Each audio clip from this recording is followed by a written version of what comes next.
Welcome everybody to Wealth is a Team Sport Live.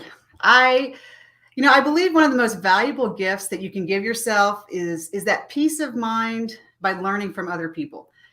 Thinking those bigger thoughts. And for me, I think like life is hard enough and I'm going to make enough mistakes. So if I can avoid a few of them or get some excellent nuggets from somebody else, that's what I do. And that's what this podcast is really all about, is bringing in a person who's going to help you expand your life. In my financial business, I talk about abundance, but abundance is so much more than just money. Money is like one part of it, but you have all of these other aspects, your relationships with your family. Are you getting enough rest? How's your health? So your abundance truly is a much larger picture than just money. Money will follow, but it's really hard to be financially healthy if every other part of your life is falling apart. So that's what we're going to talk about. But for everybody who's new, welcome. And for those of you who are brand new, I think I kind of just explained, I'm Tara Nolan, and I'm known as the advisor who helps you achieve and retain the lifestyle that you want. And the reason I do these calls with all of these amazing different people that I interview is because of that fact, is that abundance is like a holistic thing. And, we're multidimensional. And so my business starts with relationships and success. And one of the things that's interesting, and you'll probably find this too, is trust is that key ingredient for the good relationships.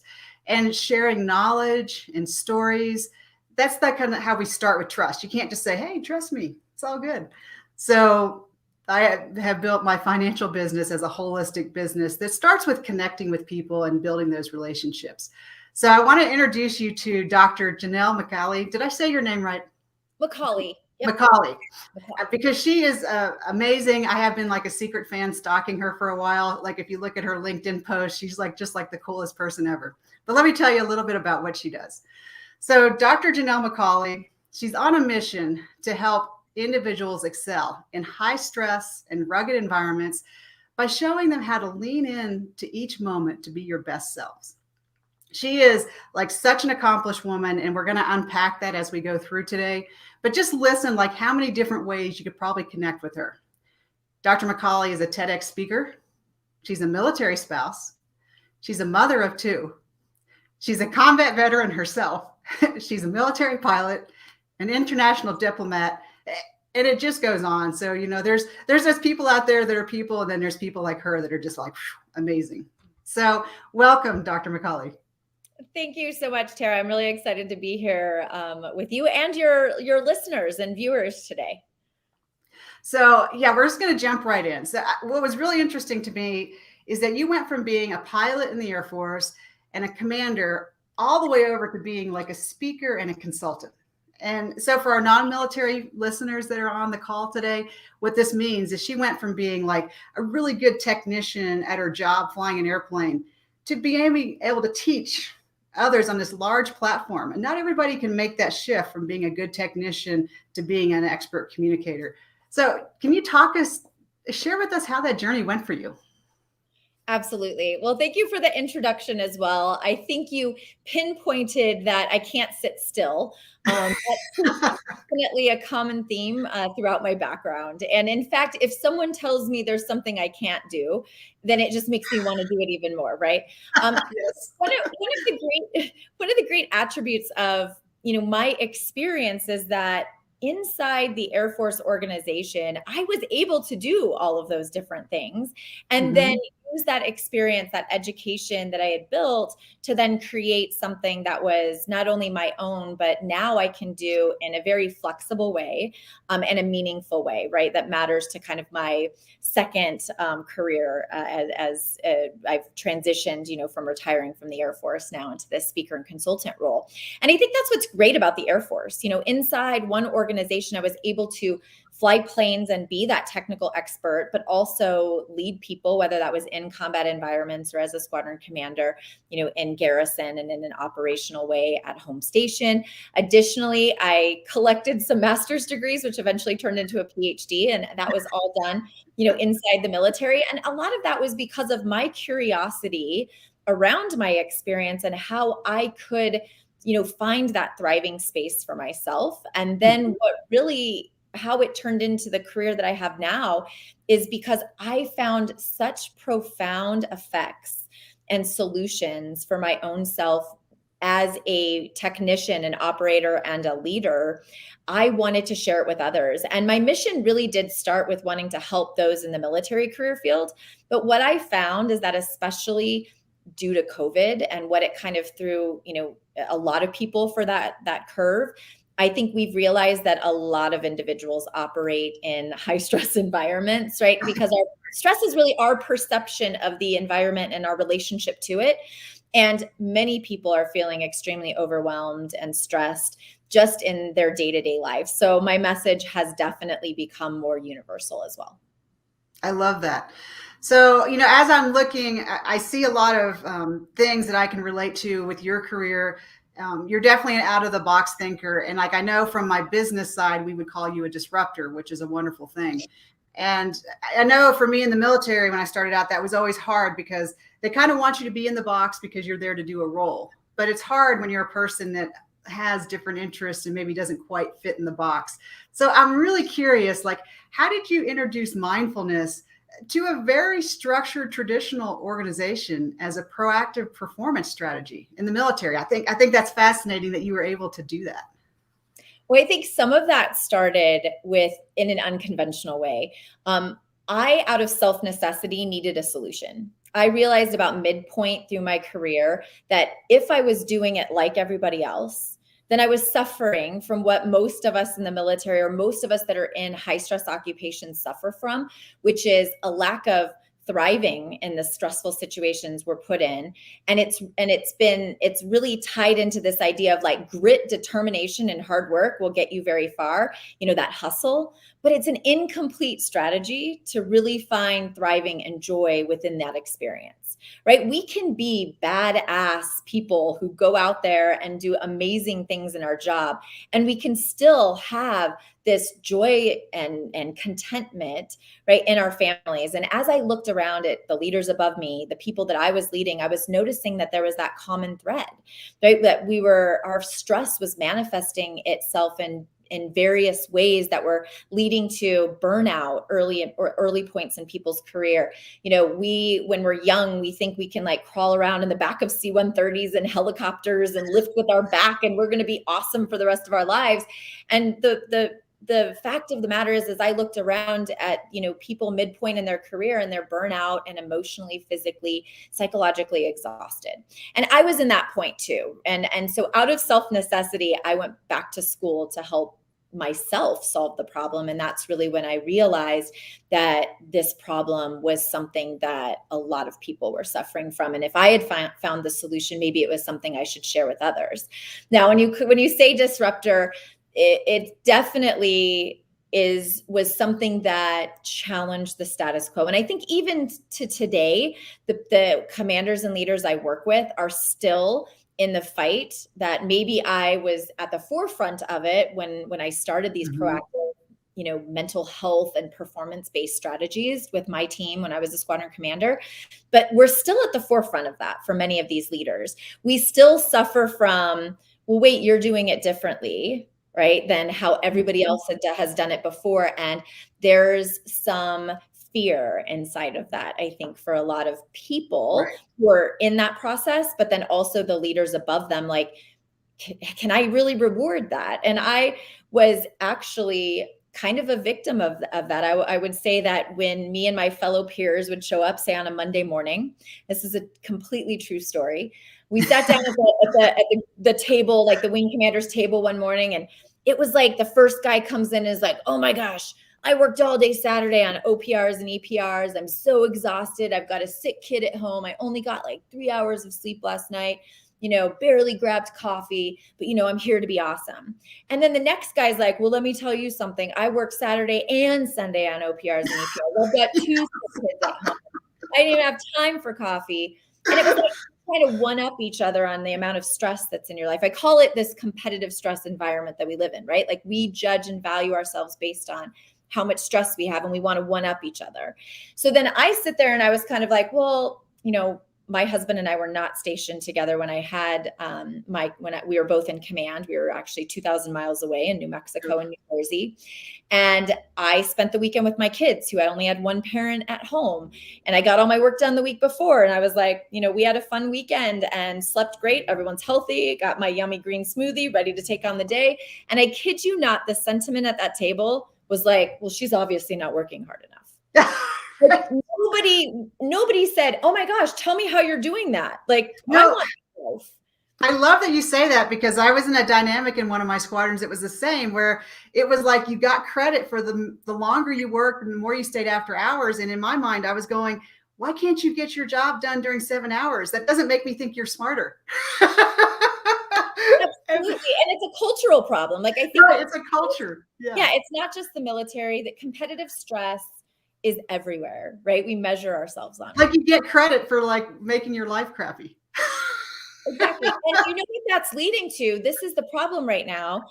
I would go to speak to young airmen. I would go and speak to young captains and lieutenants. And when I would ask the same question, like, do you want your boss's job, right? Do you want to be a chief someday? Do you want to be a commander someday? The common answer was always yes, but I don't want the life that comes with it. So no, I really don't want it. Right. I don't want the life. It's not that they don't want the responsibility and the job that you're in pursuit of in your career. It's that we are making, as leaders, we are making our lives look so horrible, right? Like sleeping in our office, being there all day Saturday, like the divorce rate is high, because at the end of the day, when you retire, and everybody will end their job, right? It's just your profession. Right. What is around you? Is your family still there? Are you happy with yourself? And that's what I think. And ultimately, here's the fallacy. People think that you have to choose either or, like you're either a high performer or you find joy and peace and comfort and contentment in your life. And I'm here to say, absolutely not. They can work together in a very harmonious way that can actually accelerate your performance. That's excellent. And I'm wondering, so for my book, I've been doing research. I'm writing my book, Money Moves, that's supposed to be coming out in March, and looking at what helps bring that joy and that abundance and that thing. And one of the things I came across was that, like, creativity is almost like a need for human beings. And I don't know if you've ever come across that, but that fascinated me. I'm like, there's not like just creative people and then just techie people, but we all at some level have a need to create, even if it's just improving this process, or it doesn't. Have you ever come across that? Oh, absolutely. Creativity, I think, leads to curiosity about your environment. How can I better my situation? How can I better my profession? How can I better the people around me? And you started the conversation with this idea of relationships and connection. And I think, that this idea that creativity and curiosity and presence are so interconnected. When you're curious, when you're creative, I think you're more present because you pay attention to the things that are going on around you. Because it is where creativity lies, right? We are not just creative inside our minds. It's how we're relating, how we're connecting, how we're asking the right questions and building those relationships with people around us. And I think that's something that today we live in a highly distracted world. In fact, the latest research tells us that we only pay attention to about half of the things that occur while we're awake. Which is very sad to think about. So half your day, you're actually more inside your head and listening to storytelling that most of the time has no anchor in reality. That negative self-telling. Exactly. Absolutely. In fact, one of the things I say all the time is, and people are like, oh my gosh, you're inside my head, is when you say things like, well, as soon as I'm done with this job, I'll finally take care of myself. Or as soon as I'm done with this big project, I'll pay attention to my kids. Right. We constantly do that. Those are the thoughts inside our heads that really take us down paths that are not as productive or high performing. So one of the things that's really interested me about you is that you model, like, I especially love, like, in your post, you're always like saying, here's the book I'm reading. What are you guys reading? And when you referenced Carol Dweck, that's when I think I really connected with you. I'm just wondering, because you model that for us, how receptive have you found people to this concept of making mindfulness kind of as a practice and not just something like woo-woo that, only some people do? So the way that I really approach mindfulness is in this idea that it's mental exercise. And no one ever questions the fact that we need to exercise our bodies to improve our physical health. That is a common cultural understanding. In fact, it's common, especially in high stress occupations. They realize that they have to prepare their body for the demands of what their job requires. Mm-hmm. Well, I think what we're realizing today is that we also have to prepare our minds for the demands of the moment that we will experience in the execution of our duties and our jobs. And that's something that I don't know that we've made this common cultural connection around yet. Yes. I think everybody realizes our digital devices are completely distracting. I think everybody realizes that those negative thought patterns really take us out of the moment. And, we teach in my Warriors Edge training course, we teach about FOPO, which most people have heard of FOMO, right? Fear of missing out. Mm-hmm. FOPO is fear of other people's opinions. Oh. It's where you say something to yourself in your head about, oh my gosh, that was so stupid. Why did I say that? That person now totally hates me, or that person is thinking X, Y, or Z, or I'm so embarrassed, and that might dominate your thoughts for like. And you just said that like we don't pay attention to half of what's going on, and we're beating ourselves up, and they didn't even hear it. Exactly. And half the time, the person that you're thinking about, like this is a common one. You send an email to someone, and they don't respond right away. And you immediately create a story about, oh my gosh, it's because I use caps and that one phrase. They thought I was yelling and now they're not responding because they're upset. Or what? And then you think about, and really the person was like out of town and forgot to put an out of office reply, right? Like nothing to do with you. You completely get dominated by those thought patterns. Like I bet you've even probably woken up in the morning one time and you wake up and you have a pit in your stomach and you're like, something's making me upset or judged or angry. I don't know what it is, or I don't remember what it is, but something, right? I'm in trouble. I don't know why, but I'm in trouble.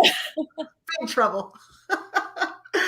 So, I call myself a holistic financial advisor because I just know how all of the money and life decisions that you make come together. And I can remember being taught early in my flying experience about you got to compartmentalize. You're here to fly and all that other stuff has to stay. And then I can tell you my parents were paramedics and then they both were ER doctors.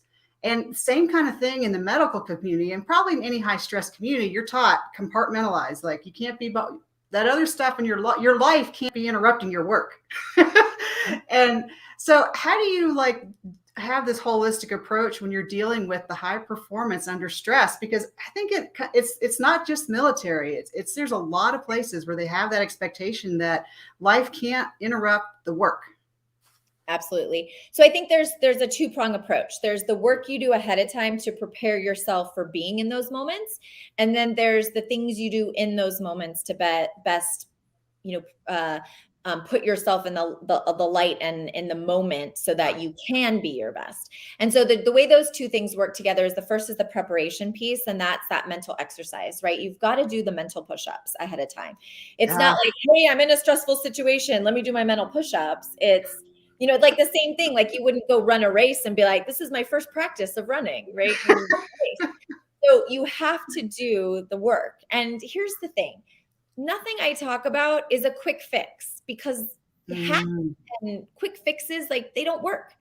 They don't work for the long term, for the life cycle of your career. They don't work for these relationships and deeper connections. You have to invest in training your mind, no doubt. And it takes time and it takes effort and it is hard, right? So on the surface, people always say, oh, Dr. MacAulay is teaching the military these soft, fuzzy skills. And here's the thing. This is one of the hardest skills, like integrating mental push-ups into your everyday life in such a way that it's not just meditation in the sense of like, oh, I'm just going to, be at peace with myself and focus on my breath, right? Breathing is easy, right? Breathing, we do it all the time. But deliberately breathing with the intention of disconnecting from thoughts, that's hard, right? That is the difficult part. Very hard. It's not something that the human being in 2021 is good at, right? We're so distracted. We have so much stress that comes at us. we need to practice it and work at it. So that's the first thing. You have to invest in that. And really the science says between like 10 to 12 minutes a day. So it's not even something too difficult. And what I've found for me is that I'm actually better at not doing 10 to 12 minutes in the morning and then just letting it, keep me mindfully aware throughout my day. I tend to be a very high stress person. I have to do these mindful minutes throughout the 12-hour period of being awake to create mindful awareness for myself for longer periods. So you can do 10 to 12 minutes in one sitting, or you can do 10 to 12, 1-minute sessions. I'm so glad you say that, because I do that. And I'm like, I'm not getting credit because I'm only doing 1 minute. So I'm glad you've given me permission. Absolutely. In fact, if you're a working parent, one of the best things you can do is like when you pull up to the school in the morning, my kids, we all do a mindset reset is what we call it. So we take 2 deep breaths before drop off. And then we also, like when I get home with the kids, I let them go inside and then I do a mindful minute in the car before I walk in, right? So just those little, micro bites of this type of, mental skills practice can be beneficial. So that's the first thing. You have to do it deliberately and intentionally, just like you would do a physical workout.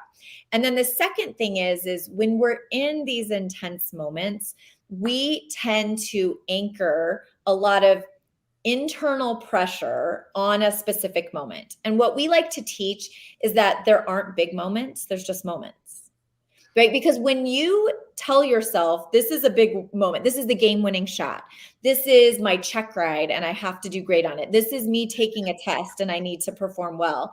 When you put all of that pressure on it, you tend to then start to get overwhelmed. You start to get nervous. You get the physiological sensations of stress. And then you automatically tell yourself, my body's saying I can't do this. Instead of just treating it like any other moment. This free throw is just like any other free throw. It's not the game-winning free throw. This flight is just any other flight. And I know how to perform, right? And I know how to fly the plane. When we put that extra pressure, then it tends to kind of like move our physiology toward that stress response. And then our natural interpretation of those sensations actually lead us to more stress.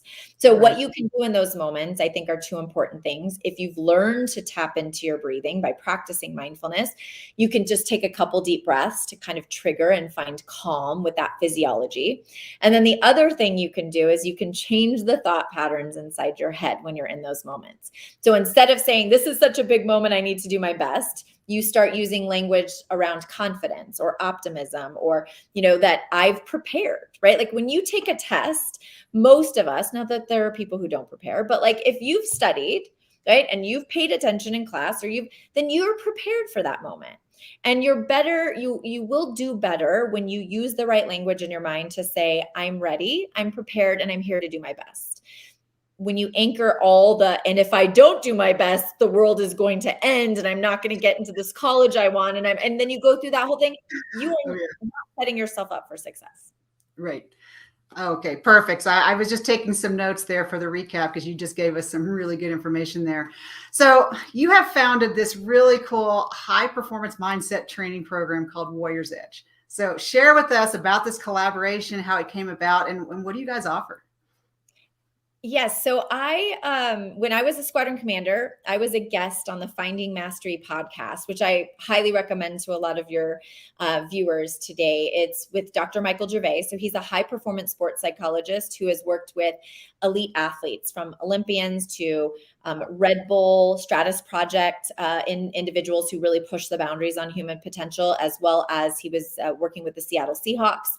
And so I was a guest on his podcast, and we really bonded over our shared experience working with individuals in high stress occupations, right? It's not about this research of finding like, how much mindfulness do you need to do specifically? It's more about like, just get out there and do it, right? Like get out there and do it and change the thoughts, like start working this mental exercise.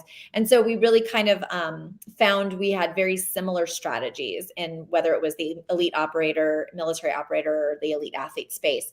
So we decided we would collaborate to build a very user-friendly program that could be effectively implemented into organizations where, not just a game is on the line, but like lives are on the line, right? We really need to train our minds. And not only that, we need to build mental prehab skills so that we can be exposed to situations that challenge our psychological or expose us to psychological and emotional trauma, and then have that resiliency, that mental strength and resiliency to bounce forward from them. And so Mike and I decided to collaborate as well as Pete Carroll, the coach of the Seahawks. So the three of us really built the program together. And now we offer both live training workshops where elite military operators and elite athletes will come to your organization and teach you the 16 principles of mindset, which includes mindfulness, as well as 15 other concepts. And, we talk about recovery and optimism and confidence and focus and trust. And then we also have a digital course that anyone can actually sign up and take that is self-paced, and it's taught by the same experts, military operators and athletes. And you kind of learn and experience through our exercises and such kind of your own personal journey building a high performance mindset. That's excellent. So Jannell, our time is just flying by. Before we leave, is there one takeaway idea you would like people who are watching and listening to walk away with? Oh, there's so many that I know.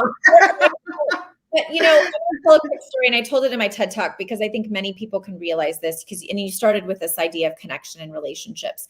So I think our lack of presence in our highly distracted world is really affecting our ability to communicate in a constructive way with each other. I think that it is also harming our most important relationships in our life. And I really learned that when my son was 3 years old.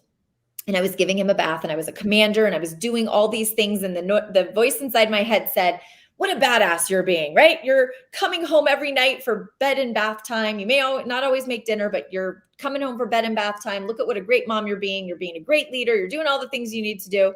When one night I was giving him his bath, and he just stopped me, and he put his tiny hands on my cheeks and looked up and just said, Mommy, why are you so sad? I love you so much, Mommy. Oh. And it was right then that I realized, this narrative inside my head that I was present with him was not enough. I was mentally checked out, right? I was thinking about other things. I was not present with the most important person in my life in that moment, right? And I could pat myself on the back all day and say, look at how great I'm being. And my son brought me to the screeching halt of the reality of the situation was that I was not present. I was not engaged mentally with their presence, and how important that is. Just think of dinner table conversations, car rides. Are we actually paying attention to the people that we love most or that mean the most? When our team members come in and want to talk to us, are we thinking about other things instead of being present and engaged? And so that's a challenge for most people.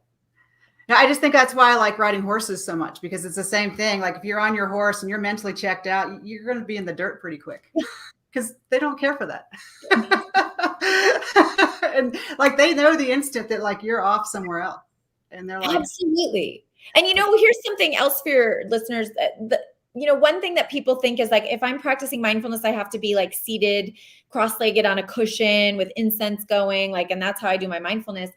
That is not it. You could be riding a horse and practicing mindfulness. You could be skiing down a mountain. I get a lot of my mindfulness practice when I'm just out in nature, going for a walk, taking a hike, riding a mountain bike, on my skis.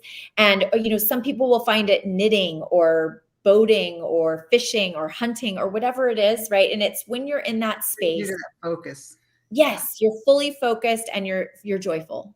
Right. So, Dr. MacAulay, you're awesome. How do people get a hold of you if they want to connect and investigate what you have to offer further? Yeah, so I have a website, JannellMacAulay.com, where you can get information on all of my programming. Also, our Warrior's Edge program is on the Compete to Create website. So it's Compete to Create .net/Warrior's Edge. So you can find our information on that website as well, or through my website. It has information on Warrior's Edge. If you'd like to sign up for the course, you can just fill out a form to mention that you were on this podcast, and we'll offer a discounted rate for any of your viewers if they'd like to take the Warrior's Edge course. It's about 10 hours of digital content that is self-paced that you can kind of do on your own time. And then I'm on all the social media platforms. I try to have a very healthy relationship with social media and only post when it's, it makes sense, right? Like I spend a lot of time being really present in my life. So, but thank you so much for having me today. This has been great. Well, so what I want to do is just kind of recap. You gave a ton of information, so you need to go back and rewatch it. But what really stuck with me is this idea of doing your mental push-ups. And I love that because, we work out, we go to the gym, we know about that. And practicing just like a breathing technique, you can't wait until you're stressed out to breathe because you get the shallow breathing. But if you practice it, it does become then a tool that when you find yourself getting stressed, then you can activate it. And I love that idea that it's just practice like we do in everything else in our lives. You didn't learn how to fly an airplane by just getting in the plane, and you don't learn how to be a doctor by just showing up. So I love that you shared that. And then the other nugget I think that's a huge takeaway is this idea that you can do it 1 minute at a time. So even 10 minutes can feel daunting some days, but you can take, like you said, that 1 minute getting out of your car. So I really thank you for sharing that. So I think your program is going to be excellent because what it sounds to me like is you've taken this kind of woo-woo concept and you've made it doable. Like, oh, I could do that in my life and see as a result. So really awesome with that. Take a look at the comments. You guys can reach out and connect with Dr. MacAulay. So I am very excited to hear about the success that you guys are going to have watching this because Dr. MacAulay is fabulous and everything that she's doing will actually help you in your life and help you make better choices with your money. And it makes the rising tide lifts all boats.